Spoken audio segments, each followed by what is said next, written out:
잠깐 기도드리겠습니다. 김순자 권사님 외에 많은 분들이 감사의 헌금을 올렸습니다. 하나님 아버지, 이 새해 첫 주를 시작하면서 뜻깊은 부흥 사경회를 갖게 하심을 감사드립니다. 주님 친히 오셔서 말씀하여 주시옵소서. 부흥 성회를 맞이해서 주님 앞에 사랑하는 성도들이 감사의 예물을 올렸습니다. 우리 하나님 기뻐 받아 주시옵소서. 감사의 예물을 올린 손길마다 감사의 조건들이 30배, 60배, 100배로 늘어나게 하시고 일생토록 하늘로부터 내려오는 놀라운 기쁨과 평화로 살게 하시며 하나님의 영광을 올려드리는 귀한 삶이 될 수 있도록 은혜 베풀어 주시옵소서.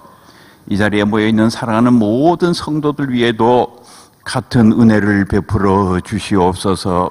우리 구주 예수 그리스도의 이름으로 기도하옵나이다.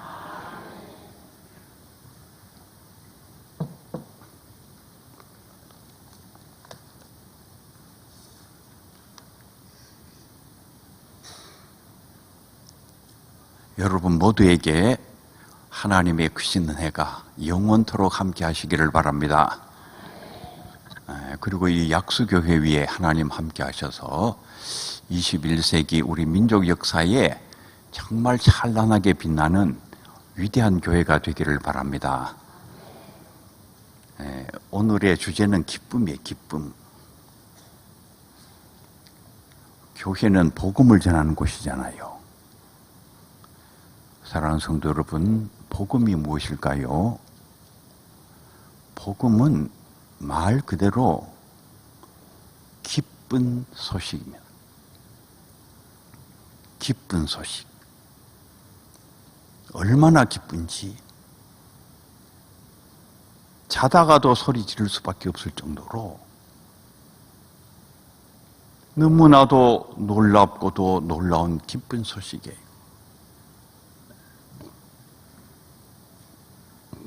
작년 12월 달에 박항서 감독께서 베트남 축구 대표팀을 이끄시면서 그 동남아시아 지역 아마 거기 그 선수권 대회에서 우승을 했어요. 그날 밤에 베트남 전체가 그냥 막 전체가 뒤집어질 정도로 온 국민들이 잠을 안 자고 막 그냥 얼마나 기쁜지 모두들 거리에 나와가지고 우리나라 2002년도에 축구 월드컵 4강에 올랐을 때에 완전히 서울이 다 뒤집어지고 전국이 다 뒤집어졌잖아요. 그때보다도 서너 배는 더 심하다 그러더라고요.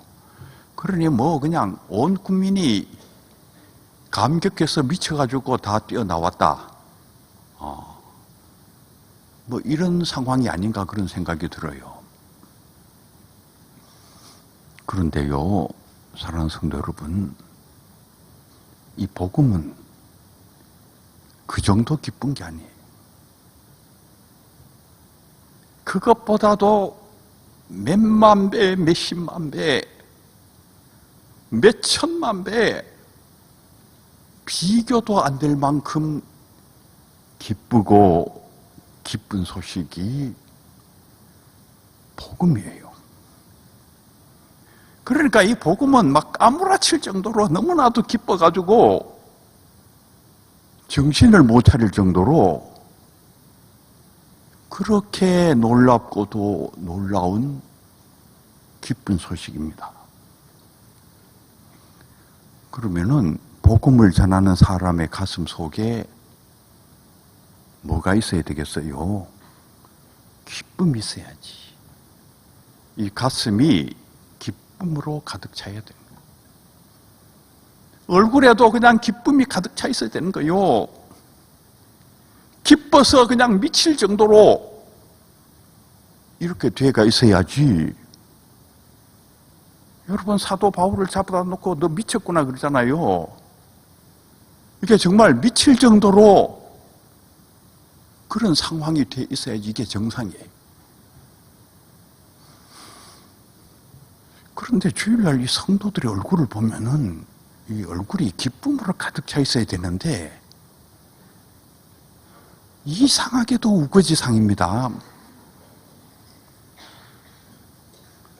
찌그러져가지고 여기저기 받쳐가지고 완전히 찌그러진 깡통 같은 얼굴로 그냥 앉아 계시는 것입니다. 기쁨이 없는 성도는 가짜 성도요.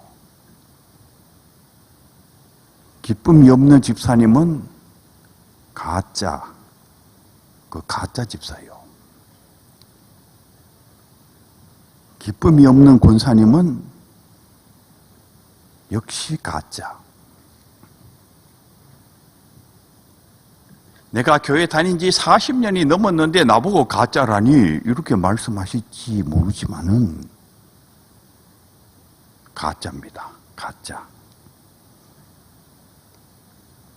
기쁨이 없는 장로님은 정말 말씀드리기 죄송하지만은 역시 가짜예요. 내가 진짜인지 가짜인지는 누가 제일 잘 아느냐? 내가 제일 잘 알아요. 나는 틀림없이 가짜구나. 가짜 여러분들 한번 손 들어봐요. 제 생각에 많이 계실 것 같은데 지금 옆에 분 눈치 보이니까 손 안 들었지. 속으로는 나는 틀림없이 가짜구나. 나는 틀림없이 가짜다. 오늘 가짜 여러분들 진짜가 되기를 바랍니다. 제가 여러분들이 진짜 성도가 되도록, 진짜 집사가 되고 권사가 되고 장로가 되도록 여러분 진짜 만들어 드리려고 여기 온 거예요. 이번 성회를 통해 가지고 여러분 모두가 진짜가 되기를 바랍니다. 여기 계신 분들만 진짜가 되면은 조금 있으면 이 약수교회가 완전히 폭발적으로 변해요. 가짜들만 모여 있으니까 안 변하지. 진짜가 모여 있으면 이게 다 폭발적으로 변하게 돼 있어요. 여러분 모두가 진짜가 되셔서 약수교회에 성령의 능력이 폭발하는 그런 너무나도 놀라운 역사가 일어나게 되기를 바랍니다.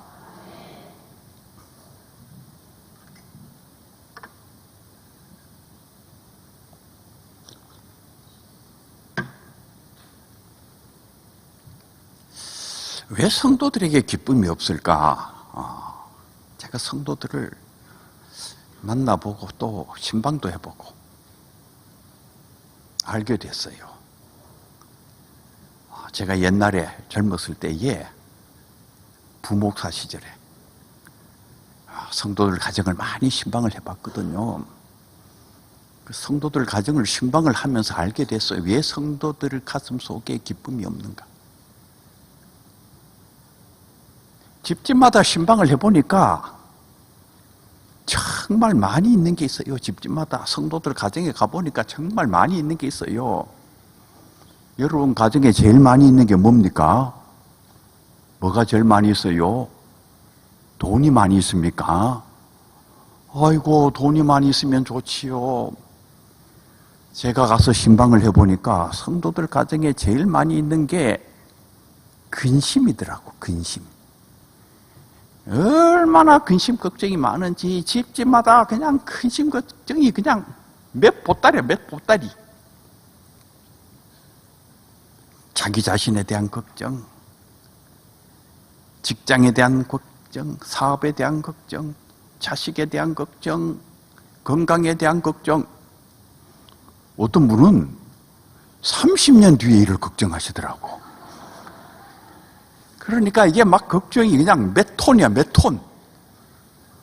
이 몇 톤이나 되는 게 그냥 나를 짓누르는데 이 연약한 육체로 그걸 짊어지고 가려고 하니까 너무 어려운 거예요. 찌그러져.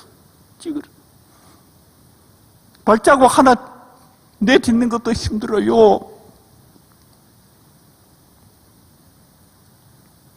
사랑하는 성도 여러분, 여러분의 근심 걱정을 다 주님께 맡기시기를 바랍니다. 이게 주님께 맡기면은 하늘의 평화가 나를 지배해요. 하늘의 기쁨이 나를 지배한다 그 말이에요.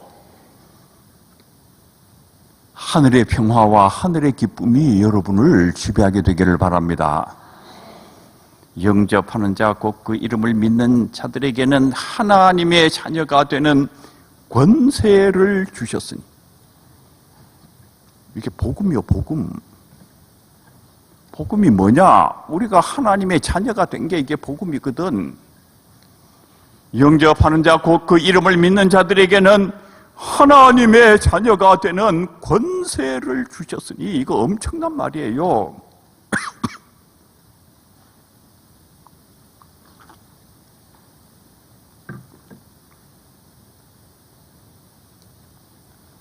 우리나라에 그 흙수저, 은수저, 금수저, 수저 타령이 요즘 아주 대단합니다. 흙수저로 태어난 우리는 아무리 노력해봐도 별 수가 없다. 그래서 이 흙수저들의 슬픔, 흙수저들의 분노, 그 흙수저들이 그냥 두들기는 이런 문제가 우리 한국에 아주 심각한 문제예요.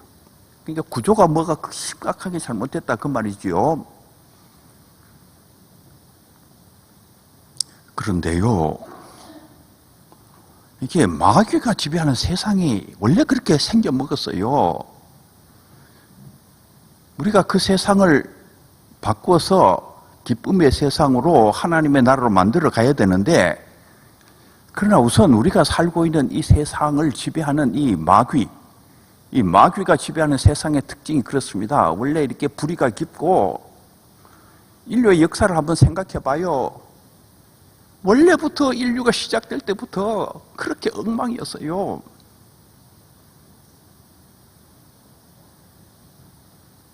그런데요, 하나님의 자녀는 금수저일까요? 은수저일까요? 흙수저일까요? 세 개 중에 어디에 속하는 것 같아요? 하나님의 자녀는 금수저에 속하는 것 같아요. 금수저. 맞지요? 맞긴 뭘 맞아요?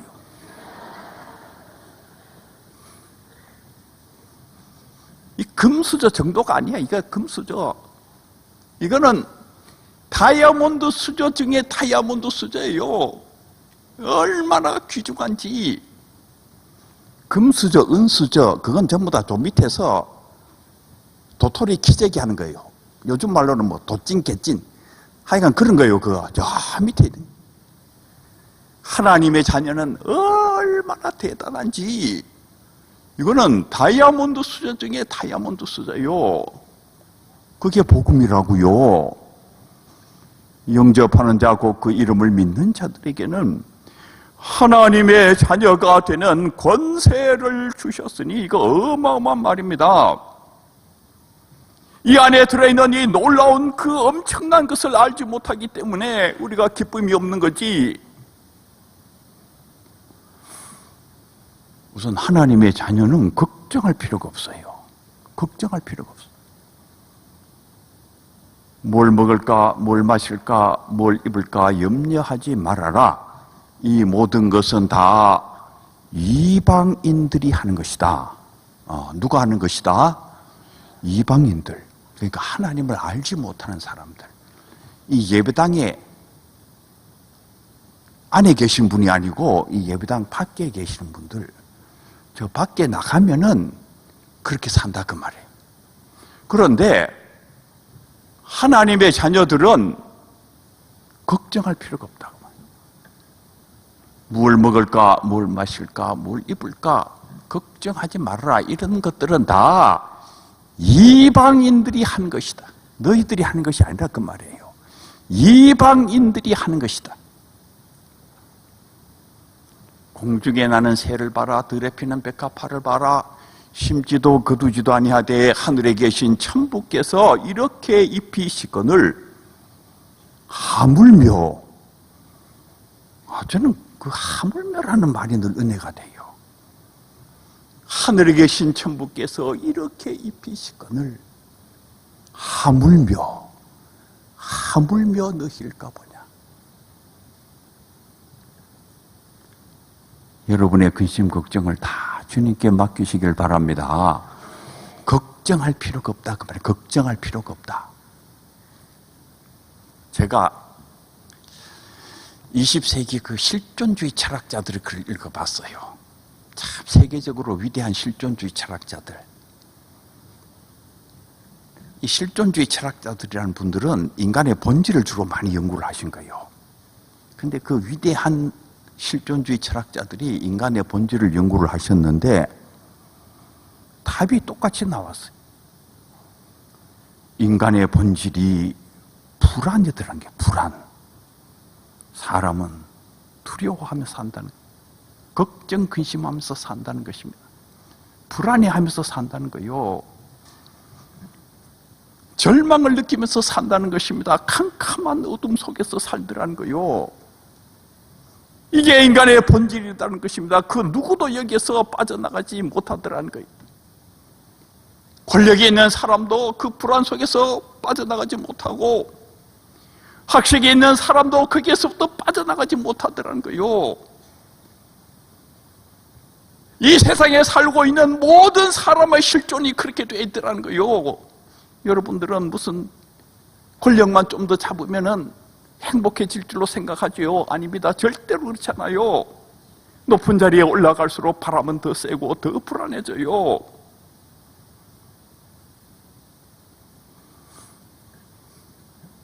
제가 이 최고 권력의 정점에 있는 분들, 그분들을 이렇게 연구를 해보니까 밤에 잠을 제대로 주무신 분들이 별로 없어요.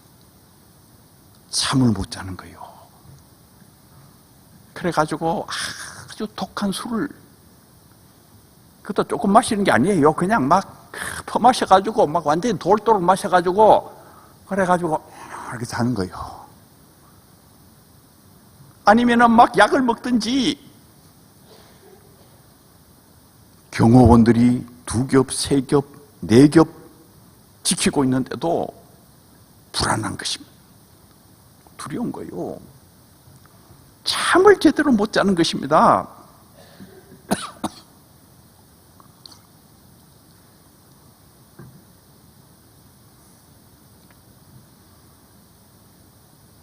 이 학식 있는 분들, 성경에 보면은 지식이 더하면은 근심도 더한다. 근심이 더 많아져요. 차라리 모르면 괜찮은데 알면 알수록 더 머리가 복잡하고 더 불안하고.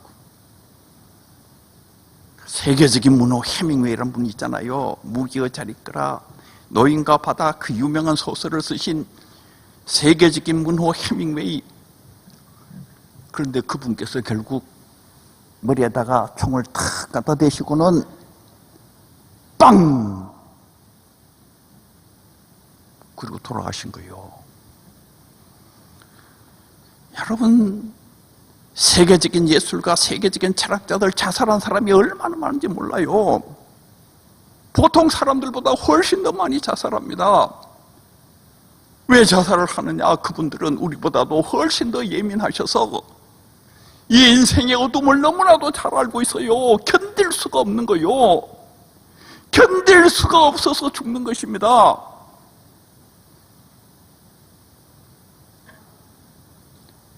어디에 평화가 있는지 아세요? 어디에 기쁨이 있는지 아세요? 평화를 너희에게 끼치노니 나의 평화를 너희에게 주노라. 내가 주는 이것은 세상이 주는 것과 같지 아니하니라. 진정한 평화는 오직 그리스도 안에 있어요. 그리스도 안에 있어요. 진짜 평화는 어디에 있느냐? 그리스도 안에 있어요. 권력 속에 있는 것도 아니고, 돈 속에 있는 것도 아니고, 학식 속에 있는 것도 아니고, 진정한 평화와 진정한 기쁨은 오직 그리스도 안에만 있어요. 저는 세상의 권력자들도 이 약수교회에 와서 그리스도의 평화를 배워야 된다 그렇게 생각합니다. 세상에 학식 있는 사람들, 대학 총장님들 다 오셔서 여기에 와서 그리스도의 평화를 배워야 돼요. 다른 어떤 곳에서도 그리스도의 평화가 없습니다. 진짜 평화가 없어요. 교회가 위대한 것입니다. 왜 위대한 것이냐? 세상이 나누어 줄 수 없는 그 놀라운 것을 나누어 주는 것이 교회예요. 그리스도 안에 있는 그 놀라운 평화와 기쁨. 사랑하는 성도 여러분, 이 주님으로부터 오는 놀라운 평화와 기쁨이 여러분의 것이 되기를 바랍니다. 내일 일은 내일이 염려할 것이요 한날의 괴로움은 그날의 족하니라 예수께서 말씀하십니다. 그러니까 걱정하고 근심하지 말아라. 내일 일을, 우리가 다 내일 일을 걱정하잖아요. 근데 내일 일은 내일이 염려할 것이요. 그러니까 내일 일은 어떻게 하라는 것입니까? 내일 염려하라, 그죠? 그 말이죠. 그러니까 오늘 밤 12시까지는 걱정하지 말고 이제 땡 하고 12시 넘어가면은 그때부터 걱정해라. 그러니까 내일 일은 내일 염려하라. 그게 아니에요. 성경을 잘 봐야지. 내일 일은 내일 염려하라가 아니고 내일 일은 내일이 염려할 것이요.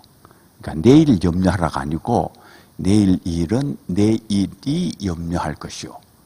그러니까 내일이라는 존재가 내 대신 내일 일을 염려해 준다 그 말이에요. 여러분이 염려할 필요가 없다 그 말이에요. 그러니까 여러분들은 내일 일을 염려하면 안 돼요. 할 필요가 없는 거예요. 왜냐하면 내일 일은 누가 염려해 주신다? 내 대신 내일이라는 존재가 염려해 준다. 그 내일이라는 존재가 누구겠어요? 하나님 아버지께서 염려해 준다 그 말이에요. 그러니까 걱정하지 말아라.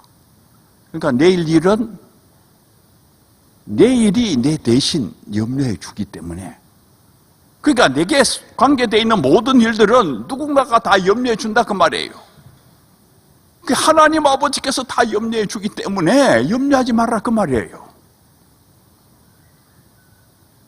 제가 40대 중반쯤 되신 어떤 아주 똑똑한 분을 만났는데, 진짜 똑똑한 분이에요.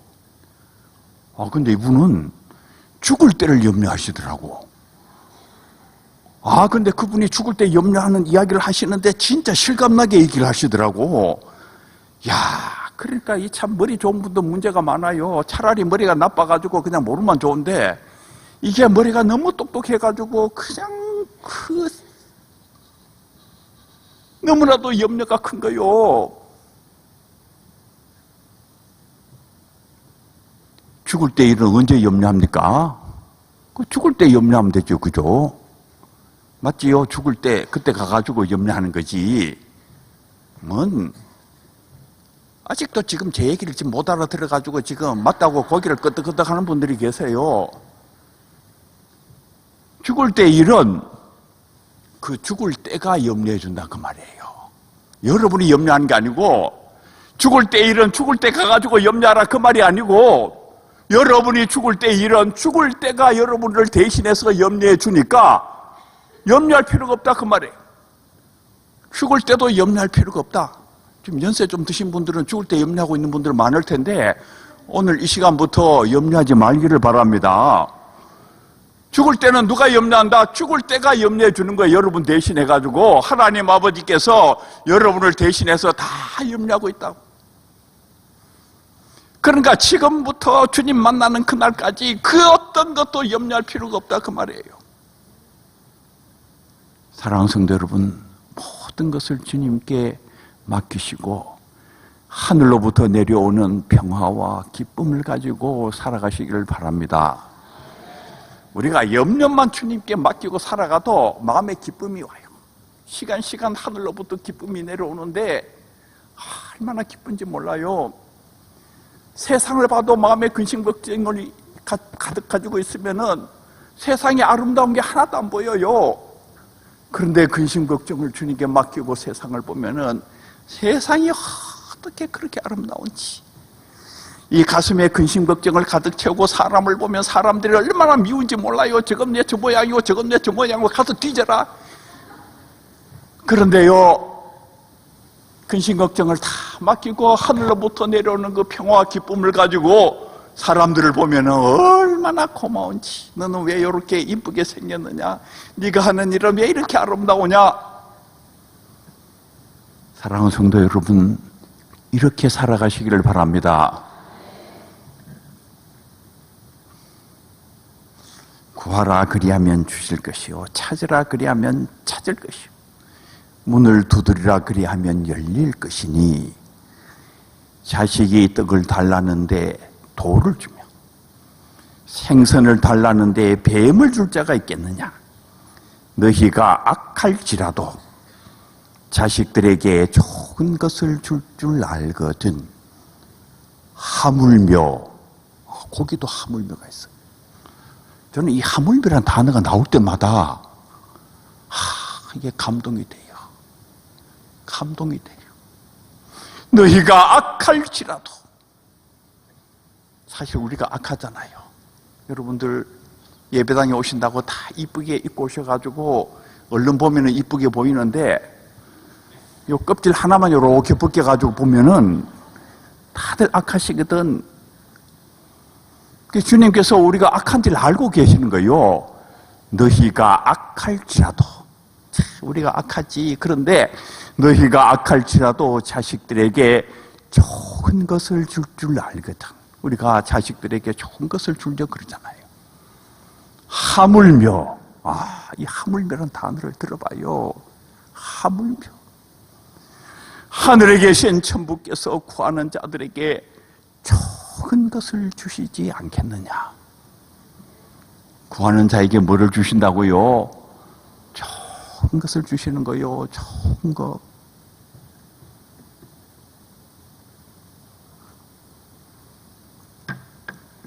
복음이 뭐냐 하면은 우리가 하나님의 자녀이고 하나님께서 우리의 기도를 들으신다는 게 이게 복음이에요. 하나님께서 여러분의 기도를 들으십니다. 제가 기도를 들으신다 그래도 안 믿는 사람이 너무 많아요. 듣긴 뭐가 들어. 내 기도했는데도 안 듣던데. 벌써 이렇게 내게 얘기하고 싶은 분들이 계실 거예요. 제가 이렇게 기도하라고 하면은 제게 와서 꼭 항의하는 분이 있어요. 저는 기도했는데도 안 듣던데요, 안 듣던데요, 안 듣던데요.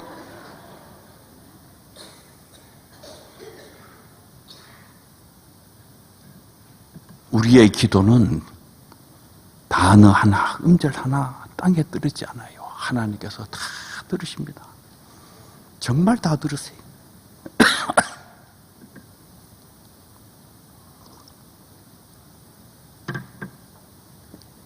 제가 하나님께서 정말 다 들으신다는 걸 언제 확실하게 알게 됐는가 하면은, 제가 이제 나이가 한 50 조금 넘었을 때예요. 50 조금 넘었을 때인데, 제가 장신대 교수로 부임하고 난 뒤에 늘 가르쳤던 과목이 하나 있는데 성령론을 가르쳐요. 성령론. 오랫동안 제가 성령론을 가르쳤는데, 제가 성령론을 잘 가르쳤는데 언제나 가르칠 때마다 요 마음에 부담이 오는 데가 있어요. 그게 뭔가 하면은 방언에 대해서 가르칠 때 약간 부담이 와요. 왜냐하면 제가 방언 체험이 없었거든요. 그 방언 체험이 없이 방언에 대해서 가르치려고 그러니까 이게 잘 가르치긴 하는데 뭔가 이게 마지막에 약간 자신이 없는. 학생들 가운데 또 방언 체험한 친구들이 막 과장도 하고 막 그냥 얘기를 하면은 또 이 학생들이 옆에 있는 그 자기 친구들 막 자기는 방언할 줄 안다고 막 기를 팍팍 죽이고 막 이상하게 막 그냥 주장을 하고, 그러면은 저 친구 얘기하는 게 좀 상당히 과장되었다, 그런 느낌은 오는데, 그래도 확실하게 잘 모르겠는 게 제가 체험이 없어가지고. 그래서 방언 가르칠 때가 되면은 약간 이렇게 마음이 약간 이게 불안한 게 만큼 있었어요. 근데 그때도 이제 내일 아침에 이제 성령론 방언 가르치는 이제 시간인데, 그래서 이제 방언에 관한 새로 이제 나온 글들 이제 열심히 읽어가지고, 그래가지고 다시 이제 강의안 다 만들어 놓고, 이제 잠잘 시간이 됐어요. 그 시계를 이렇게 보니까 밤 12시예요. 그래서, 이제 자야 되겠구나. 그래서 이제 그 서재에 이제 자기 전에 이제 기도를 하는 거죠. 근데 그날은 저녁에 그냥 방언에 관한 것만 읽으니까 제 머릿속에 방언밖에 없어요. 그래가지고 저는 그냥 마음속에 있는 걸 그냥 그대로 주님께 기도를 하거든요. 그래서 이제 주님께 기도를 했어요. 하나님 아버지, 제가 방언 체험이 없어서 방언에 대해서 가르치려고 하니까 마음에 부담이 있습니다. 그렇게만 기도를 했어요. 이제 방언에 대해서 가르치려고 하는데 방언 체험이 없어서 마음에 부담이 있습니다. 제가 그만큼만 기도를 했는데 갑자기 혀가 이렇게 들리더니 뭐가 시작이 되는 거예요. 제가 2분이 안 돼서 알았어요. 내가 방언을 하고 있구나. 어떻게 확실히 알게 됐는가 하면은 그동안 제가 방언 체험은 없었지만은 방언하는 사람들은 엄청나게 많이 관찰을 했어요. 그래서 이제 기도원에 가가지고 방언하는 사람이 있으면은 그 옆에 살살 가가지고 이렇게 관찰하다가 그분이 갑자기 이렇게 하면은 그리고 또 이제 방언하는 사람 옆에 가가지고 또 다 관찰을 굉장히 많이 했어요. 그래서 저게 방언이구나. 그걸 확실하게 알았는데 제가 관찰한 곡에 그대로 그냥 제 입에서 그냥 나오는 거예요. 내가 이게 방언을 하고 있구나 하는 걸 알게 됐어요. 저는 한 20분쯤 방언했다고 생각을 했어요. 그냥 방언을 한참 하다가 이제 자야 되겠다 이렇게 생각하고 이렇게 눈을 떴더니 밤 12시에 기도를 했는데 시계를 보니까 1시 40분인 거예요. 제가 1시간 40분 동안 그냥 계속 방언을 한 거지. 그런데 그때 제가 느낀 게 있어요. 하나님께서 내게 방언의 은사를 주셨구나. 고맙긴 하지요. 제가 젊었을 때에 그렇게 하나님께 방언 은사 달라 그래도 하나님 방언 은사를 안 주시더라고요. 주여 방언의 은사 주옵소서, 주옵소서, 주옵소서 기도를 했는데 안 주시는 거예요. 그래서 저는 50쯤 됐을 때 하나님께서 내게는 방언의 은사를 안 주시는구나 이렇게 생각을 하고 있었어요. 그런데 하나님께서 방언의 은사를 주셨으니까 감사하지요. 그런데 그것보다도 제가 정말 더 놀란 게 있어요. 그 뭔가니 하나님께서 제 기도를 단어 하나, 음절 하나까지 정확하게 듣고 계시는구나. 그걸 알게 됐어요. 제가 대단한 기도를 한 것도 아니에요. 방언 체험이 없어가지고 방언에 대해서 가르치려고 하니까 마음에 부담이 있습니다. 그 기도밖에 안 했거든요. 그런데 하나님이 제 기도를 그냥 정말 단어 하나, 음절 하나까지 정확하게 듣고 계시는 거예요. 사랑하는 성도 여러분, 여러분의 기도도 단어 하나, 음절 하나까지 정확하게 듣고 계십니다. 다 듣고 계세요. 우리가 생각해야 될 것은 우리는 사람의 방식으로 기도하고 하나님은 하나님의 방식으로 응답하고 계신 거예요. 우리는 사람이니까 사람의 방식으로 기도하지. 그런데 하나님은 하나님의 방식으로 응답을 하세요. 그런데 그 하나님의 방식으로 응답하시는 게 훨씬 더 위대합니다. 이 젊었을 때에 그냥 좋아하는 사람이 있어가지고 저 사람하고 결혼했으면 좋겠다. 주여 결혼하게 해 주옵소서, 결혼하게 해 주옵소서, 결혼하게 해 주옵소서. 그냥 기도를 했는데 그만 결혼은 못하고 그 사람이 딴 사람한테 가버렸어요. 마음이 그냥 아픈데 나중에 20년쯤 지나가지고 그 사람 만났는데 내가 이 사람하고 결혼했으면 큰일 날 뻔했겠다. 그런 경우 진짜 많아요. 얼마나 하나님이 감사한지 정말 정말 하나님 감사합니다. 감사합니다. 정말 감사합니다. 여러분, 우리는 사람의 방식으로 기도하지만 하나님은 그 앞을 다 보고 계시는 거예요. 다 보고 계세요. 그래서 하나님의 방식으로 응답하시는 것입니다. 그 하나님의 방식으로 응답하는 게 훨씬 더 위대해요. 그런데 그 기도하는 그곳에서 살 길이 열려요. 기도하는 그곳에서 진짜 살 길이 열리는 것입니다. 사무엘상 1장 2장에 보면은 그 한나라는 여자가 나오는데, 이 한나는 자식이 없었어요. 그 옛날에 여성들은 자식을 낳아야 되는데 자식을 못 낳았으니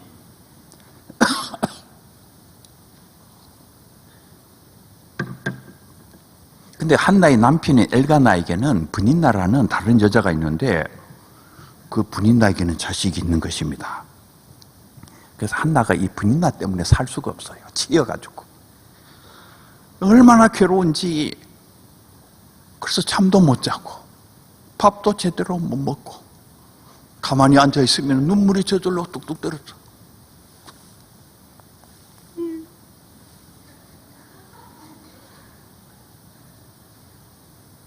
여러분 가운데도 이런 분들 계시지요? 밤에 잠도 못 주무시고 밥도 제대로 못 드시고 가만히 앉아 계시면 눈물이 저절로 떨어져.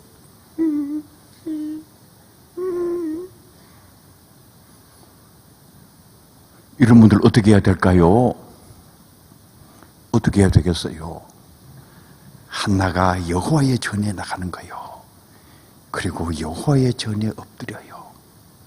사랑하는 성도 여러분, 이 여호와의 전에 엎드리는 순간이 한나의 운명이 바뀌는 순간이에요. 이 여호와의 전에 엎드리는 순간이 한나의 운명이 바뀌는 순간. 제가 이번 사경의 제목을 어둠을 기쁨으로, 어둠을 기쁨으로. 이 여호와의 전에 엎드리는 순간이 어둠이 기쁨으로 바뀌는 순간이에요. 한나가 아이를 갖잖아요. 그리고 마침내 사무엘이라는 위대한 아들을 낳잖아요. 한나가 얼마나 기쁜지 정말 기뻐서 미칠 지경이에요.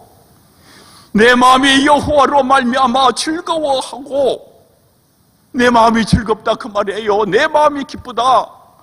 그런데 그 중요한 말이 여호와로 말미암아, 여호와로 말미암아. 사랑하는 성도 여러분, 기쁨이 어디로부터 오는지 아세요? 기쁨은 하늘로부터 와요. 하늘로부터. 내 마음이 여호와로 말미암아 즐거워하며 하나님께서 내게 구원과 기쁨을 주셨다 그 말이에요. 세상으로부터 오는 게 아닙니다. 하늘로부터 오지.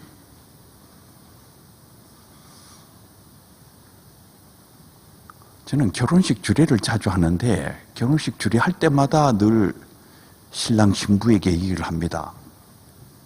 이 결혼할 때 신랑 신부가 어떤 생각을 가지고 결혼을 하냐면은, 신랑은 이 신부가 자기에게 기쁨을 줄 것이다 이렇게 생각하고 결혼을 해요. 또 신부는 신랑이 자기한테 기쁨을 줄 것이다 이렇게 생각하고 결혼을 해요. 그런데 결혼해서 오래 사신 분들 한번 말씀해 봐요. 여러분의 신랑께서 여러분들에게 정말 기쁨을 주셨습니까? 기쁨을 주긴 뭘 기쁨을 줘요? 많은 여성들에게 있어서 자기의 남편은 자신의 고통의 근원입니다.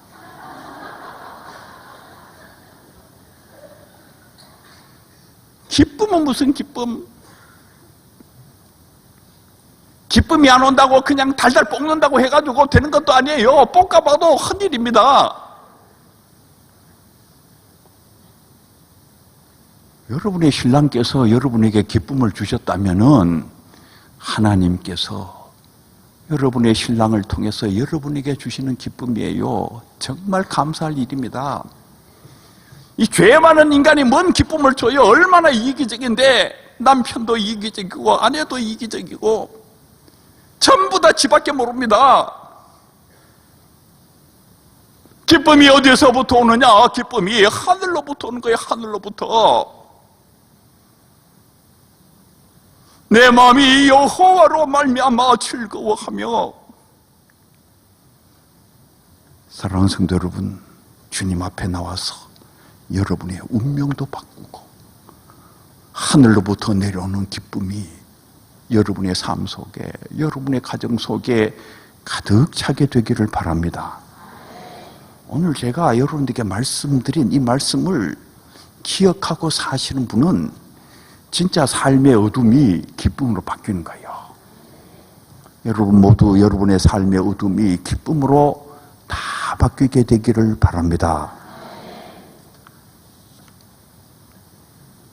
복음이 뭐냐 하면은 임마누엘이에요. 임마누엘. 복음이신 예수님께서 탄생하셨을 때 하늘로부터 선포된 메시지가 뭐냐 하면은 임마누엘, 하나님께서 우리와 함께 계신다. 하나님께서 나와 함께 계신다. 하나님이 내 편이시다 그 말이에요.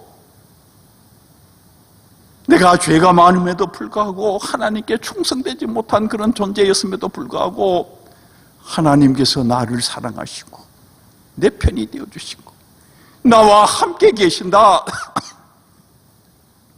만일 하나님이 우리를 위하시면 누가 우리를 대적하리요? 사도 바울께서 복음의 그 하이라이트 절정을 설명하는 로마서 8장에서 하나님이 우리를 위하시면, 하나님이 나를 위하시면 누가 나를 대적할 수가 있겠느냐? 세상의 어떤 존재도 우리를 대적할 수가 없어요. 사랑하는 성도 여러분, 용기를 갖고 사시길 바랍니다. 저는 우리 인생이 꼭 그 다윗과 골리앗의 싸움과 같다 그런 생각을 해요. 블레셋이 쳐들어오잖아요. 그런데 그 블레셋에 골리앗이라는 무시무시한 장군이 있는 것입니다. 얼마나 무서운 장군인지 이 이스라엘 진영에서는 아무도 나가지를 못해요. 나갔다가는 그 골리앗에게 다 죽지. 그냥 그 임금부터, 사울 임금부터 저 밑에 말단 병사까지 전부 다 두려움에 떠는 거예요. 그렇지 뭐 이 마귀가 지배하는 세상에 살고 있는 사람들이 임금부터 시작해가지고 저 아래 가난하고 별볼일 없는 사람까지 전부 다 두려움에서 떨고 있는 거지요. 뭐 별 수가 있나요? 근데 누가 나갑니까? 다윗이 나가잖아요. 다윗이 나가면서 뭐라 그럽니까? 너는 칼과 단창으로 나오거니와. 그 칼이 무섭지요. 그 단창이 무섭지. 거기에 다 죽는데, 그런데 너는 칼과 단창으로 나오거니와 나는 네가 멸시하는 만군의 여호와. 참, 이 세상이 만군의 여호와를 멸시하고 모욕하고 있잖아요. 근데 네가 멸시하고 모욕하는 만군의 여호와 이스라엘 군대에 하나님의 이름으로 나간다. 그리고는 그 물맷돌을 던져서 골리앗을 쓰러뜨리잖아요. 사랑하는 성도 여러분, 어떻게 해야 된다고요? 주님과 함께 나가셔야 되는 거예요. 주님과 함께 나가셔서 승리하신 여러분들이 되기를 바랍니다. 비참하게 죽는 사람 되지 마라. 비참해지는 그런 꼴을 보이지 말라 그 말이에요. 주님과 함께 나가는 그곳에 영광이 있어요.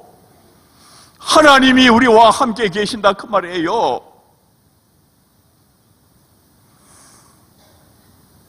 복음이 임마누엘이거든.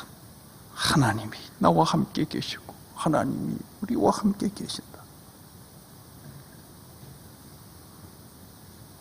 나는 다윗 왕보다도 행복합니다 하는 책을 쓰신 신복순 권사님이라는 분이 있어요. 참 자신이 다윗 왕보다도 더 행복하대요. 여러분 모두가 다윗 왕보다도 행복한 사람이 되기를 바랍니다.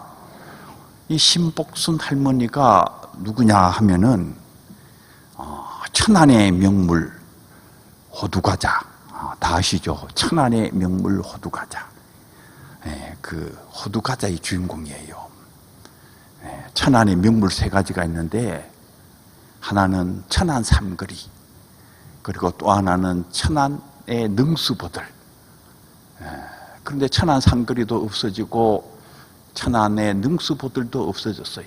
그런데 이 천안의 명물 호두과자는 지금도 살아남아서 그냥 가는 곳마다 호두과자. 그런데 그 호두과자가 사실은 진짜 호두과자가 아닌 거지. 가짜라 그러면 그분들이 좀 인상 쓸 것 같으니까 하여간 진짜가 아닌 거예요. 그 다른 호두과자. 진짜는 이 신복순 할머니가 만드신 학화 할머니라 그래요. 이 학화 할머니가 만드신 이 호두과자만 진짜입니다. 그 진짜인지 가짜인지 어떻게 아느냐? 이 학화 할머니, 이 신복순 권사님께서 만드신 그 호두과자는 딱 이렇게 뜯어서 열면은 제일 위에 전도지가 있어요. 전도지. 그 전도지가 없는 것은 다 아닌 거지. 딱 뜯으면 전도지. 그 전도지 기분 나쁜 사람은 먹지도 말라 그 말이에요. 딱 뜯으면 그게 전도지가 있어요. 나는 다윗왕보다도 행복합니다.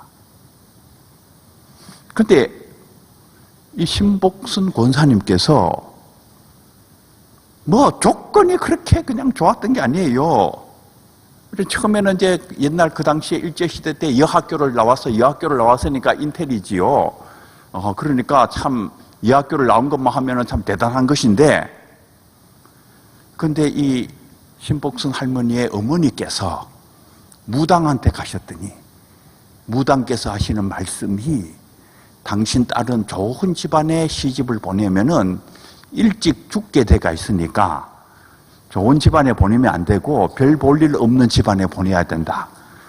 이 무당께서 그렇게 말씀하셔가지고 이 할머니의 어머니께서 기어코 이 신복순 할머니를 별 볼 일 없는 집안에, 그 당시에 그 초등학교 그것도 졸업한 것도 아니고 중퇴밖에 안 하신 어떤 분에게 그냥 시집을 보내버렸어요. 그러니까 거기 시집을 가신 거지. 뭐 그러면은 뭐 거기 시집 갔구나 한데, 그게 아니라 시집 가가지고 3일 지났는데 이 남편께서 여자 하나를 데리고 오더라는 거요. 그러니 뭐 이거 뭐 그냥, 그러니까 시집가가 3일 만에 동생이 하나 생긴 거예요. 근데 이 신복순 할머니께서 그 동생을 그렇게 사랑해주고 예뻐해줬답니다. 여러분 같으면은 못할 것 같지요. 그런데 그렇게 사랑해주고 예뻐해줬대요. 근데 이제 남편이 이제 그 빵 만드는 기술이 조금 있어가지고, 근데 이게 이 천안의 명물 호두과자가 남편이 다 만든 게 아니고 그 안에 들어가는 것이라는 이런 거는 아마 이 신복순 할머니께서 아이디어를 다 내가지고 그걸 만들었던 것 같아요. 그래가지고 그 빵이 이제 막 인기를 얻기 시작해요. 근데 굉장히 맛있습니다. 여러분들 먹어보면은, 저도 이렇게 직접 먹어봤더니, 이게 진짜 맛있어요. 가짜 먹지 말고, 가셔가지고 진짜, 먹으면은, 지금은 제 그 손녀 되시는 분이 그 가게를 운영해요. 천안역에서 내려가 조금 그 가까이 있는데, 아주 그 진짜, 제가 먹어보니까 세상에 이렇게 맛있는 호두과자가 있나. 진짜 맛있어요. 근데 이 신복순 할머니는 남편이 예수를 안 믿어가지고, 어쨌든 저 남편이 예수를 열심히 믿어가지고 늘 기도하는 게 있어요. 기도하는 게 뭐냐면은 주의 교회에 기둥과 같은 인물이 됐으면 좋겠다. 내 남편이 주의 교회에 기둥과 같은 인물이 됐으면 좋겠다. 그러니까 늘 기도하는 거예요. 늘 기도하는.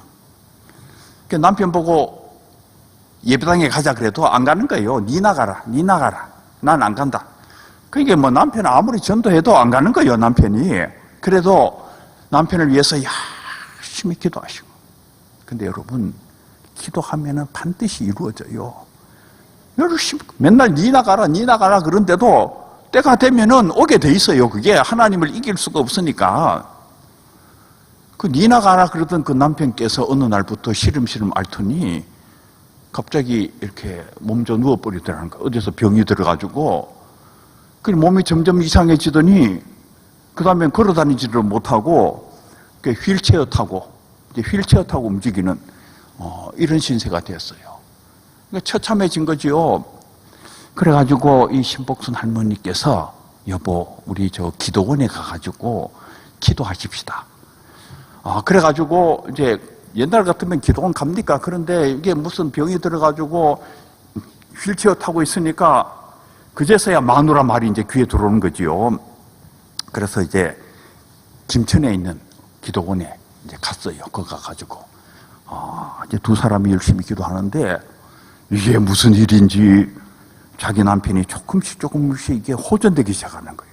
자꾸 호전되기 시작해가지고 그래가지고 얼마 지나니까 휠체어 버려버리고 자기가 걸어다니기 시작하고 나중에는 그 기도원에 있는 그 산 위에까지 올라갔다 내려갔다. 야, 이게 놀라운 일이 일어나는 거예요. 그러면서 이 남편도 이제 믿게 되는 거죠. 믿게 되더니 이제 이 신복순 할머니께서 일생토록 그 지은 교회가 혼자 힘으로 누구 이렇게 합쳐가 지은 게 아니고 혼자 힘으로 지은 교회가 이제 8개가 있는데 그 중에 이제 첫 번째 교회 이게 이제 신복순 할머니의 이제 교회입니다. 천안에 있는 그 성심교회나 성심장로교회. 성심장로교회 이제 처음 세울 때에 자기 남편이 거기에 가가지고 열심히 이제 정말 기둥과 같이 교회의 기둥과 같은 사람이 돼가지고 열심히 그 짓는데 모든 일을 다 하는 그걸 보고 이 할머니께서 그렇게 기뻤다는 거예요. 내가 그렇게 기도했는데 하나님께서 내 기도를 들으시고 저 놀라운 일을 하시는구나. 이 신복순 할머님은 자기가 번 돈의 절반은 이건 하나님의 것이라고 생각하고 전부 다 이제 하나님께 드리는 거예요. 드리는 것인데 하나님이 나와 함께 계시는데 무슨 일을 못하겠는가 그런 생각을 가지고 살아가시는데 이 신복순 할머니의 꿈이 뭐냐 하면은 성전을 짓는 거예요. 성전을 짓는 거. 그래가지고 그 천안 성심교회를 하나 짓고 그 다음에 또 하나 짓고 또 하나 짓고 또 하나 짓고 이게 천안 성심교회 외에 7개 교회를 당신 힘으로 다 지은 거예요. 다 지어가지고 그 교회가 다 헌당식을 하고 아름다운 교회가 돼가지고 선교 사역을 하고 많은 성도들이 모여들어가지고 예배하고 찬양하고 얼마나 기쁘고 얼마나 감사한지. 다윗 왕은 성전을 짓고 싶어도 성전을 못 지었는데 나는 다윗 왕도 하지 못했던 성전을 이렇게 많이 지었구나. 나는 다윗 왕보다도 더 행복한 사람이다. 그래서 나는 다윗 왕보다도 더 행복합니다. 사랑하는 성도 여러분, 하나님께서 여러분과 함께 하십니다. 여러분 모두 다윗 왕보다도 더 행복한 사람들이 되시기를 바랍니다. 이게 돈이 많아서 행복한 게 아니에요. 주님께서 기뻐하시는 일을 이렇게 많이 할 수가 있으니 내가 얼마나 행복한 사람인가. 어느 날은 안산에 있는 어떤 분이 오셔가지고 그 안산에 그 제3세계 외국인들을 위해서 사역하시는 목사님께서 그 돈이 없어가지고 그 사역을 접을 수밖에 없는 상황이 됐다고 좀 도와달라는 연락이 왔어요. 좀 도와달라는 연락이 왔는데 이 신복순 할머니는 좀 도와주는 게 아니라 아예 그냥 그 목사님의 생활비 전체를 다 도와드립니다. 다 도와드립니다. 그래서 권사님 감사합니다. 그러니까 권사님께서 하시는 말씀이 제가 정말 감사합니다. 제가 정말 감사합니다. 이렇게 귀중한 일을 내가 할 수가 있으니 얼마나 감사합니까? 정말 너무너무 감사합니다.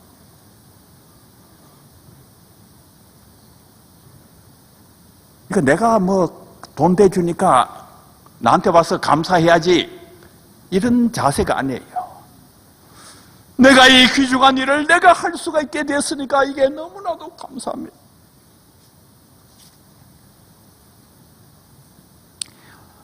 제가 총장 시절에 우리 학교 그 제3세계 학생들, 저 아프리카나 뭐 여러 곳에서 온 학생들 이제 교육시키는 그 재정이 없어요, 학교에. 그런데 모 교회 장로님께서 그 재정을 이렇게 대주셨어요. 그래서 굉장히 많은 학생들이 그 재정으로 공부를 하시고 이제 귀국하고 공부를 하고 귀국하고. 그 장로님 만나가지고 장로님 참 이렇게 그 대해주셔서 학교에 학생들이 공부하고 갖게 돼서 너무 감사합니다. 그러니까 그 장로님이 또 똑같은 말씀을 하시더라고요. 제가 이 일을 할 수 있게 된 게 너무나도 감사합니다. 제가 감사한 일입니다. 얼마나 감사합니까? 그 학생들을 내가 교육시킬 수가 있는 사람이 되었으니까 얼마나 감사한지 모릅니다. 사랑하는 성도 여러분, 여러분 모두가 주의 일들을 많이 해서 기쁜, 그리고 정말 주님의 일을 많이 해서 감사한 그런 사람들이 다 되시기를 바랍니다.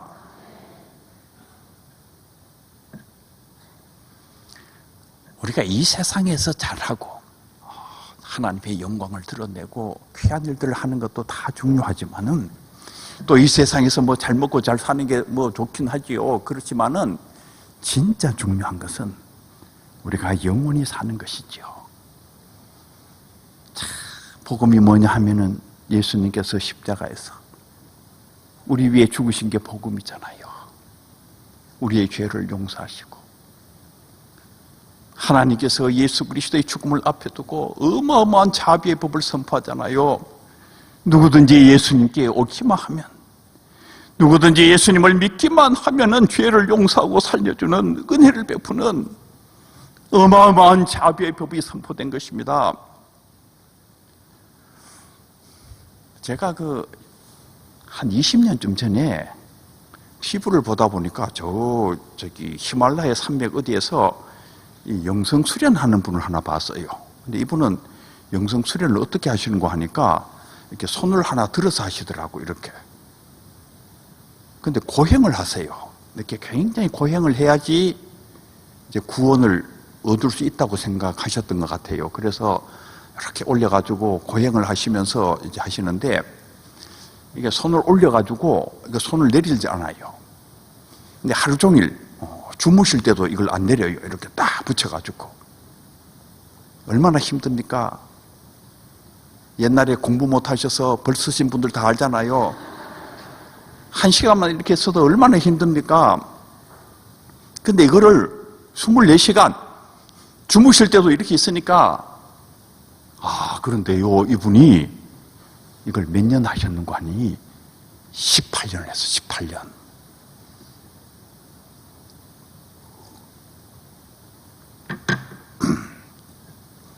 그 대단하신 분입니다.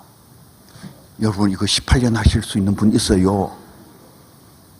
진짜 고행을 하신 것이죠. 이렇게 고행을 해야지 구원에 이른다고 생각하고, 그 구원에 이르는 게 그렇게 중요한 거예요. 이 18년을 이렇게 고행할 만큼의 가치가 있는 그 구원이 그렇게 중요한 것입니다. 이 18년을 이렇게 했는데 18년 이렇게 한 결과가 어떻게 됐는가 하면은 이게 굳어버렸어요.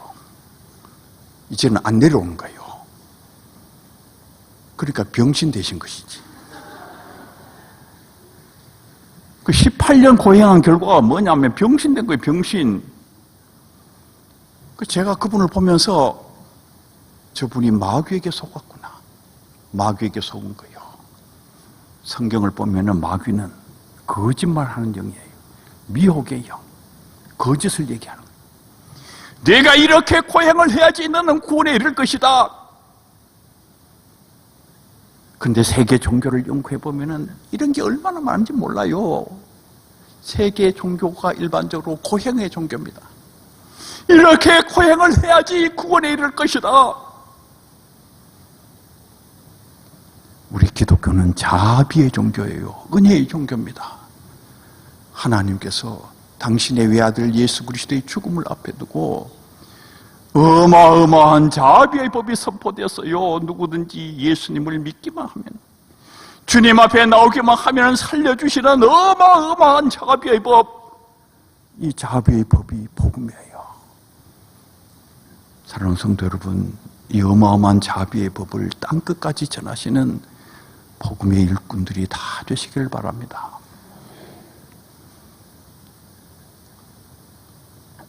나는 부활이요 생명이니 나를 믿는 자는 죽어도 살겠고 무릇 살아서 나를 믿는 자는 영원히 죽지 아니하리로다. 부활과 영생의 복음, 이거 얼마나 귀중한 복음인지 몰라요. 우리가 이 땅을 살아보면은 시간이 흘러가면서 허무가 느껴졌다. 허무한 인생이구나, 허무한 인생이구나. 연말연시 성구 영신 예배를 드리면서 여러분들 가운데 세월이 흘러가는구나, 시간이 흘러가는구나, 내 인생도 얼마 남지 않았구나. 살아가져가는 그 세월 속에서 뭘 느낍니까? 허무를 느끼지. 허무가 쌓이고 또 허무가 쌓이고 또 허무가 쌓이고. 그런데요, 예수님께서 이 허무가 쌓이는 이 세상 한복판에 영생을 심으신 거예요. 영생을 심어 놓은 거예요. 그리고 그 영생을 우리에게 주시는 것입니다. 얼마나 감격적인 순간인가요? 예수님께서 천국 복음을 말씀하시면서 어떤 사람이 밭에 감추어져 있는 보화를 발견하고 너무 기뻐서 가서 자기가 가지고 있는 모든 것을 팔아서, 이거 억지로 파는 게 아니에요, 자기가 가지고 있는 모든 것을 기뻐서 다 팔았다 그 말이에요. 팔아가지고 뭘 했느냐? 그 밭을 샀다. 그 밭을 샀다. 이 허무가 쌓이고 이 허무가 쌓이고 또 쌓이는 이 세상, 그 속에 주님께서 영생을 심어 놨어요. 이 영생을 발견한 자들이 복된 자들입니다. 이 영생을 발견하는 그 순간이 너무나도 기쁜 순간이에요. 내가 가지고 있는 것 모든 것을 다 팔아도 아깝지 않는 그 귀한 것이 여기에 숨어 있구나.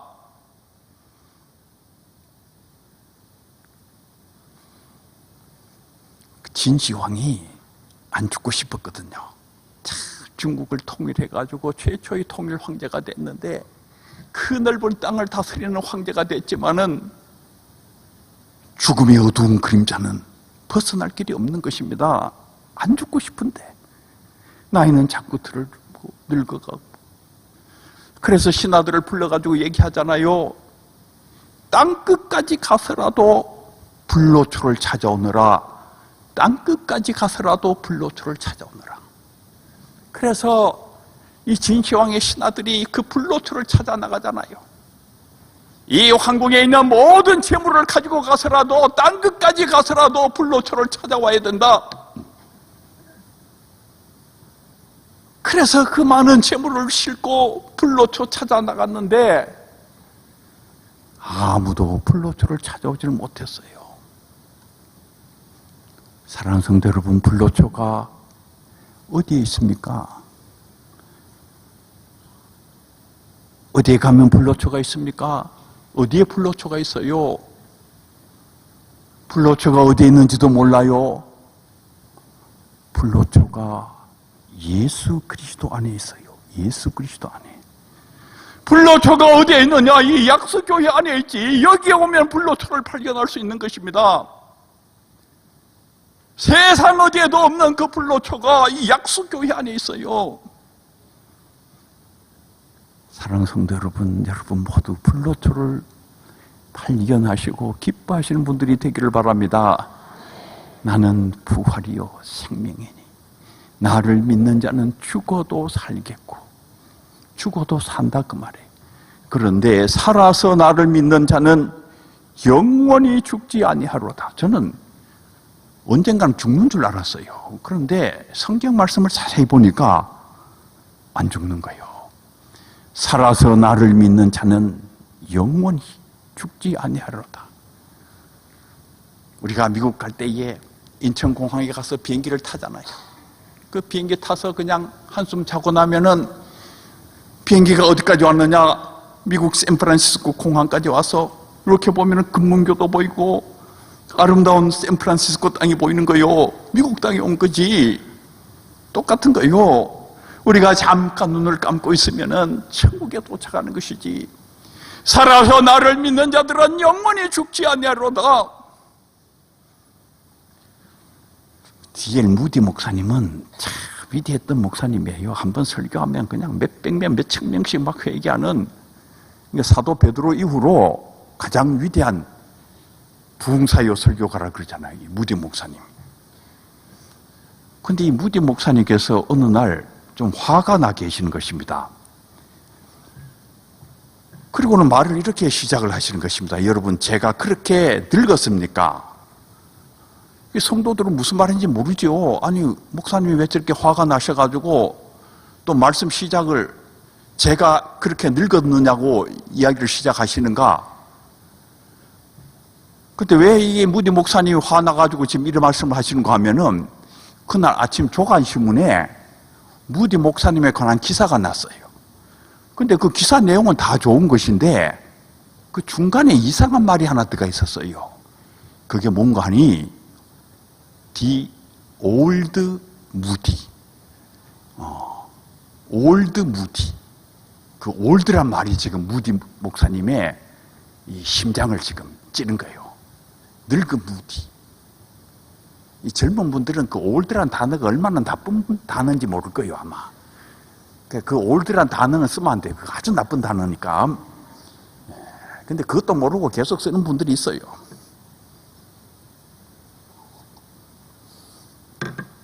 근데 하여간 그 올드 무디, 늙은 무디 때문에 이제 무디 목사님이 말씀을 시작하는 것입니다. 여러분, 제가 정말 그렇게 늙었습니까?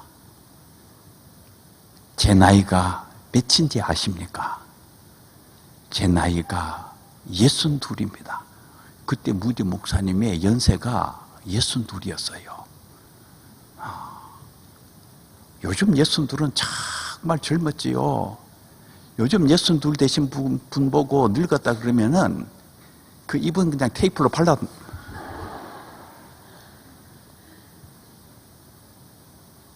근데 무디 목사님 시절에 62은 요즘 같으면은 한 92쯤 됐다고 봐야 돼요.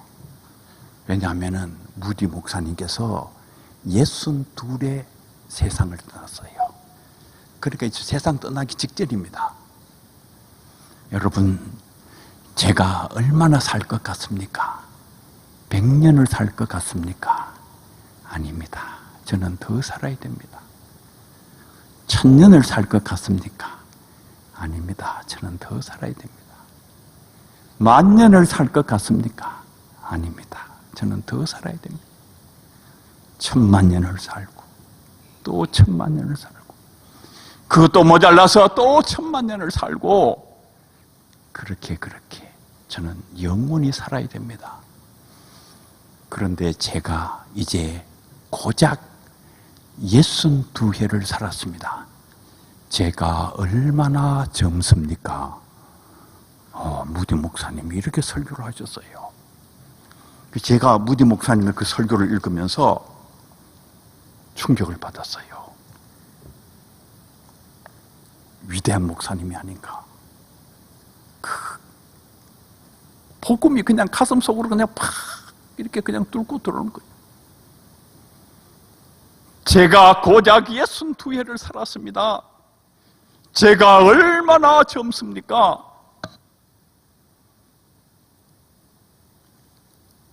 그 수많은 사람들을 그리스도 앞으로 인도해 오신 그 무디 목사님의 말씀 한마디 한마디가 이게 다 복음인 것입니다.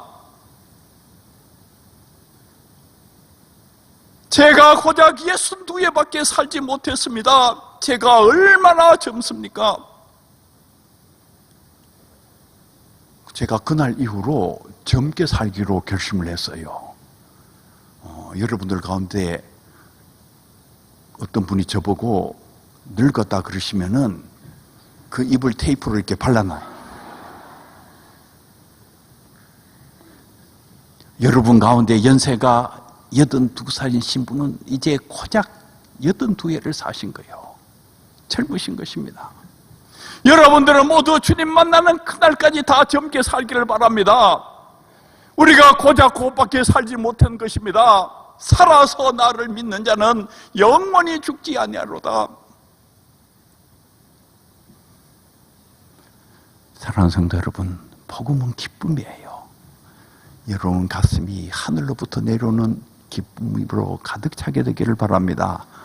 여러분 가슴 속에 있는 모든 어둠이 몰려나가게 되기를 바랍니다. 여러분의 가정을 기쁨으로 채우시고 기쁨이 없는 이 세상을 기쁨으로 채워나가시는 위대한 복음의 일꾼들이 다 되시기를 바랍니다.